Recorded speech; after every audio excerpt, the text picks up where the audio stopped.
Race 5, it's the start of a big quaddie. This one is a final of the Launching Pad Consolation Series. We saw heats ran last Thursday, and I found it pretty hard to go past number 8 here in ASTON FASTNET. He did everything required to win his heat last week, qualify for this final in conditions that weren't awfully fast. So we know he can go much quicker than what he did last week. Box 8's got to be okay, and he does have a few on his immediate inside. You shouldn't give him a lot of grief early on. So I'm with him, number 8, ASTON FASTNET. From number 6, in MEPUNGA Reject. Now, he gained a start as a reserve last week, went straight into box number 1 and got the job done. Now, he's considered a bit of a box 1 bandit. Yes, it's his draw, but I don't think it makes or breaks his winning chances. He's got a slow beginner on his inside in BLITZ, and that presents Reject with a chance. Third, number 2, Blue Tiger, who chased home MEPUNGA Reject last week, and he will be showing some pace yet again from an inside draw. And fourth, number 5, BLITZ, who, look, speaking of pace, he's got none of it, but he will turn up the heat in the second half of the race. So race 5, first leg of the quadrium with 8, 6, 2, and 5. Race 6 is the Group 3 Easter Gift, and quite an even edition in front of us for 2021. I'm with number 4 in Lakeview Cruiser, and we look back to 3 runs ago. Third in the Group 1 Australian Cup behind Tommy Shelby and also Fernando Bluey. Since then, I thought he was quite good in a heat of the Launching Pad, in the following week in the semi-final.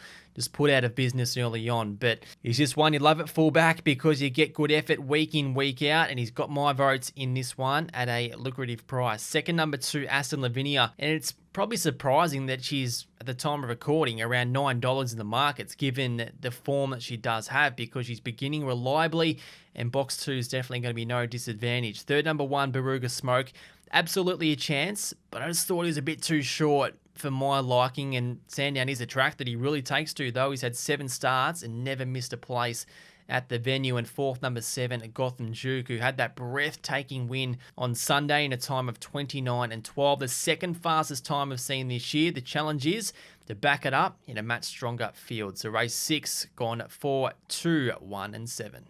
Race 7, this is the Launching Pad Consolation for greyhounds who ran 3rd and 4th in their semi-final last week. I'm with number 3, Keep It Black, and I thought he was pretty good from box 8 last week. It just looked like he was never able to get comfortable, always being on the outside of other greyhounds. But box 3, got to be a better thing. He's got 2 average beginners on his inside, so I feel that gives him the chance to settle up in a much better spot. Second, number 4, GYPSY Yankee. And he didn't get it as easy in his semi than what he did in his heat, but that was because he didn't go 5-0s of the first split, which is what he did in his heat and also in the satisfactory trial leading up to that crack at the Launching Pad series. So he's got to begin well to win a deep race like this. Third, number 7, Envy to Burn.